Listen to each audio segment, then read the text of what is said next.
Hey friends! Today we're going to be learning how to make applesauce. You can follow along with this video to make it at home.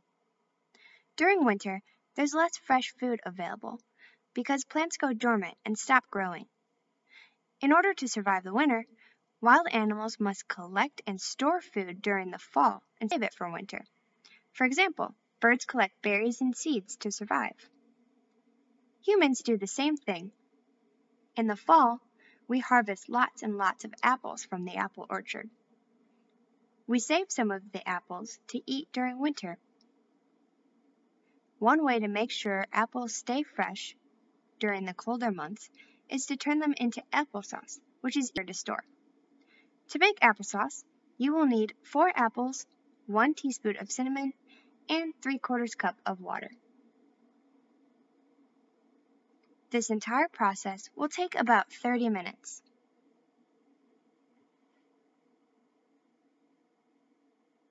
Step 1. Core and slice apples into small pieces.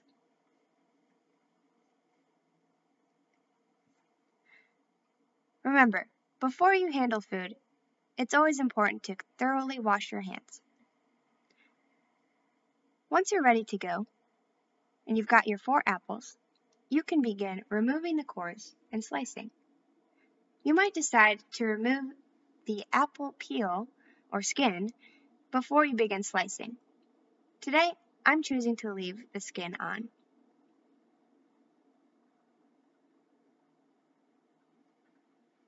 In this step, we just want to break the apple down into smaller chunks so that it can break down easier when we heat it up.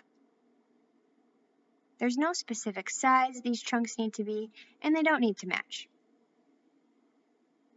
Remember, using a knife in the kitchen requires caution.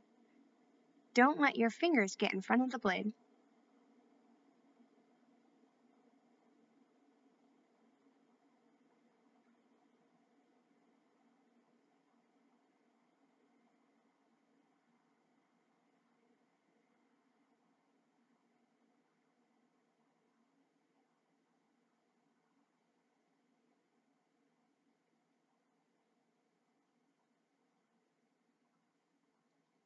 Okay, almost done with my first apple. Now, slicing these apples will be the most time-consuming part, so take your time. There's no rush.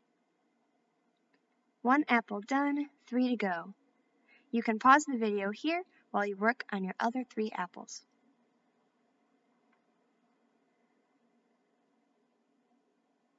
Step 2.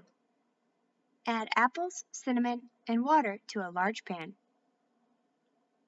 I have my pan right here, and I haven't turned the heat on yet. I'm going to add all 3 of my ingredients: the apples,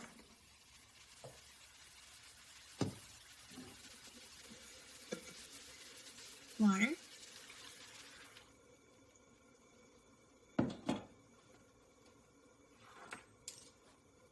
and ground cinnamon. I'm going to stir up the apples a little bit to make sure the cinnamon covers all the pieces. You also want to make sure that the apples are in a somewhat flat layer so that they cook evenly. Step 3. Cover the apples and cook for 15 to 20 minutes or until the apples are soft. So I'm going to check on my apples here. They're nice and bubbly and they smell awesome. I still got some water in the pan, which is great. Step 4. After 20 minutes, it's time to mash the apples with a fork or potato masher. So I'm using a fork to mash my apple mixture up, and you might notice that your mixture is more brown colored than you would see in a store-bought applesauce. That is totally okay. Sometimes store-bought applesauces have things added to prevent them from turning brown, but it is perfectly okay to have a nice golden brown applesauce. The cool thing about making your own applesauce is that you get to decide how smooth or chunky you make it. If you want a really smooth texture, Try using a food processor or blender. The last step is to store our applesauce safely. Using an airtight container, you can keep your applesauce in the refrigerator for up to 10 days, or in the freezer for even longer. Thanks for watching, and I hope you enjoyed your applesauce.